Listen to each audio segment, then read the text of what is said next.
Hello my YouTube family. तो finally आप लोगों का आज की इस अपडेट के अंदर स्वागत है। यानी कि आप लोगों को बता दूं, आज आपको इस वीडियो के अंदर तीन बड़ी गुड न्यूज मिलने वाली है, जो कि दिल्ली वालों के लिए काफी इंपॉर्टेंट न्यूज है। ठीक है, सभी तबके के लिए ये अलग अलग बेनिफिट मिलने वाले हैं। तो यहाँ पे आज की अपडेट में कंप्लीट जानकारी आप लोगों को बताने वाले हैं।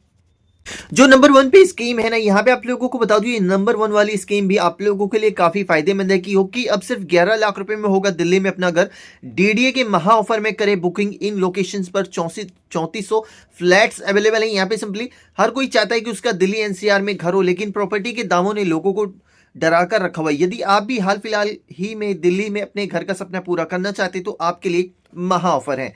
दिल्ली शानदार लोकेशन पर आपको सिर्फ 11.54 लाख रुपए घर खरीदने का सपना पूरा हो रहा है। आपको बता दें कि दिल्ली सरकार की शानदार लोकेशन पर ये घर उपलब्ध होंगे। इसके लिए पिछले 2 माह से बुकिंग चल रही है। साथ ही 31 मार्च 2025 तक बुकिंग खुली है। दिल्ली विकास प्राधिकरण यानी डीडीए ने नई सस्ती घर हाउसिंग स्कीम को लॉन्च किया है, जिसके तहत हजारों फ्लैट बेचने का फैसला लिया है। और साथ ही साथ आपको बता दें कि सस्ता घर स्कीम के तहत बुकिंग 11 सितंबर से शुरू कर दी गई थी, जिसे 31 मार्च 2024 तक चालू रखा जाएगा। और दिल्ली विकास प्राधिकरण यानी डीडीए की इस हाउसिंग स्कीम में पहले आओ पहले पाओ योजना के तहत फ्लैट बुकिंग के लिए रखे गए लोकेशन की बात करें तो रामगढ़ कॉलोनी, लोकनायकपुरम, रोहिणी, सरसपुर और नरेला में करीब 34,000 एलआईजी और ईडब्ल्यूएस फ्लैट बुकिंग के लिए है। इनकी शुरुआती कीमत 11.54 लाख रुपए है। साथ ही बड़े फ्लैट्स की शुरुआती कीमत 29 लाख रुपए रखी गई है। ये फ्लैट्स की संख्या 3400 है। तो यहाँ पे बुकिंग जो अमाउंट होगा, जानकारी के मुताबिक ईडब्ल्यूएस फ्लैट की बुकिंग के लिए 50,000 रुपए निर्धारित की गई है। वहीं एलआईजी के लिए बुकिंग अमाउंट 1 लाख रुपए रखा गया है। एमआईजी फ्लैट के लिए बुकिंग अमाउंट 4 लाख रुपए रखा गया और एचआईजी फ्लैट के लिए बुकिंग अमाउंट 10 लाख रुपए तय किया गया। इन सभी फ्लैट की रजिस्ट्रेशन फीस 2500 रुपए है। जानकारी के मुताबिक रजिस्ट्रेशन अमाउंट और बुकिंग अमाउंट दोनों ही नॉन रिफंडेबल होगा। यानी रजिस्ट्रेशन फीस और बुकिंग अमाउंट अगर आपने चुका दिया तो आपको फ्लैट खरीदना ही होगा। ये पैसा आप लोगों को रिफंड नहीं होगा।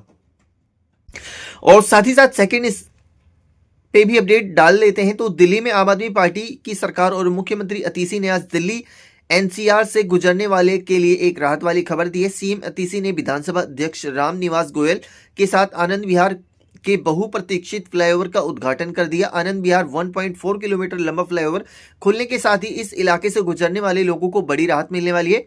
इस फ्लाईओवर के जरिए आनंद विहार आईएसबीटी से गुजरने वाली रोड नंबर पर 56 पूरी तरह सिग्नल फ्री हो जाएगी। इससे राम प्रताप कॉलोनी, विवेक विहार और श्रेष्ठ विहार में लोगों को ट्रैफिक जाम से राहत मिलने वाली है। ठीक है, और सिंपली न्यूज एजेंसी पीटीआई के मुताबिक दिल्ली के सीएम अतीसी और विधानसभा अध्यक्ष राम निवास गोयल के साथ ने आज आनंद विहार फ्लाईओवर का उद्घाटन किया है। सीएम अतीसी ने कहा कि इस फ्लाईओवर को बनने से लोगों को बड़ी राहत मिलने वाली है। अब तीसरे नंबर की बात कर ली तो जैसे कि आपको बताया, दिल्ली के प्राइवेट स्कूलों में आर्थिक रूप से कमजोर वर्ग ईडब्ल्यूएस के अंतर्गत एडमिशन लेने वालों के लिए खुशखबरी है। दिल्ली की उपराज्यपाल एलजी वी.के. सक्सेना ने प्राइवेट स्कूलों में ईडब्ल्यूएस कैटेगरी में एडमिशन के लिए आय सीमा में बढ़ोतरी को मंजूरी दे दी है। आय सीमा को 2.5 लाख रुपए से बढ़ाकर 5 लाख रुपए कर दिया गया है। यह निर्णय इसलिए लिया गया है जिससे अधिक परिवारों के बच्चों को प्राइवेट स्कूलों में ईडब्ल्यूएस कोटे के अंतर्गत एडमिशन मिले। ठीक है, सिंपली यहाँ पे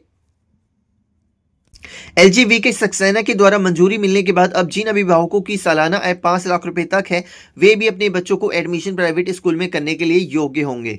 और यह जो निर्णय लिया गया है, यह शिक्षा निदेशालय की सिफारिशों के बाद लिया गया है, जिसने महंगाई और राजधानी में रहने की बढ़ती लागत के अनुरूप वृद्धि का प्रस्ताव दिया। संशोधित सीमा से बड़ी संख्या में परिवारों को दिल्ली के प्राइवेट गैर सहायता प्राप्त स्कूलों में शिक्षा का अधिकार आरटीआई अधिनियम के तहत 25% आरक्षण के लिए क्वालिफाई करने के लिए अनुमति मिलने की उम्मीद है। ये जानकारी बहुत ही महत्वपूर्ण है। ईडब्ल्यूएस कोटा निजी स्कूलों में आर्थिक रूप से कमजोर, पृष्ठभूमि और वंचित समूहों के बच्चों के लिए सीटें आरक्षित करता है। जिन माता पिता की वार्षिक आय, पारिवारिक आय निर्धारित सीमा के भीतर आती है, वे इस योजना के तहत अपने बच्चों के एडमिशन के लिए आवेदन कर सकते हैं। और नई आय सीमा शैक्षणिक वर्ष 2025-26 के लिए प्रवेश पर लागू है। अधिकारियों के अनुसार शिक्षा विशेषज्ञों और स्कूल अधिकारियों सहित विभिन्न धारकों के साथ परामर्श के बाद यह निर्णय लिया गया है। इसका उद्देश्य यह सुनिश्चित करना है कि आय की पुरानी सीमा को कारण योग्य परिवार गुणवत्तापूर्ण शिक्षा प्राप्त करने से वंचित न रहे। उपराज्यपाल के कार्यालय ने इस बात पर जोर दिया कि प्राइवेट स्कूलों को संशोधित आय दिशा निर्देशों का पालन करना चाहिए और ईडब्ल्यूएस छात्रों को कानून द्वारा अनिवार्य रूप से मुफ्त शिक्षा प्रदान करना जरूरी रखना चाहिए। स्कूलों को एडमिशन प्रक्रिया के दौरान अधिकारियों द्वारा जारी आय प्रमाण पत्रों वेरिफिकेशन करना होगा और यहाँ पे ये कंप्लीट अपडेट आप लोगों को बता दी है। तो कोई नई जानकारी आती है तो हम लोग मिलेंगे नेक्स्ट अपडेट में।